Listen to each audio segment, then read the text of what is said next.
Věděli jste, že kosmetika Artistry patří mezi 5 top značek pěstící a dekorativní kosmetiky na světě? Značka Artistry se zrodila z lásky ke kráse a dobré fyzické a duševní pohodě. U jejího zrodu stáli skuteční mistři v oblasti výživy a krásy. Muž, který založil Nutrilite, Karl Remborg, a jeho žena Edith. Se zájmem a touhou vyzkoušet jedinečné kosmetické rituály. Edith Remborgová, zakladatelka Artistry, řekla: každá žena je jedinečná a nepodobá se žádné jiné.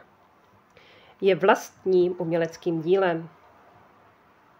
Artistry neustále posouvá hranice krásy. Inspiruje ji příroda a proto využívá nejvytříbenější rostlinné složky. Splňuje specifické potřeby každé ženy a pomáhá jí dosáhnout dobře vyhlížející pleti a oslnit je svou vlastní individuální krásu. Artistry dodává pleti energii, aby se chovala, jako by byla o 15 let mladší. Pěstící a dekorativní kosmetika Artistry nabízí celou škálu produktů pro každou ženu a její pleť. Tak chcete, aby i vaše pleť vypadala a chovala se jako o 15 let mladší?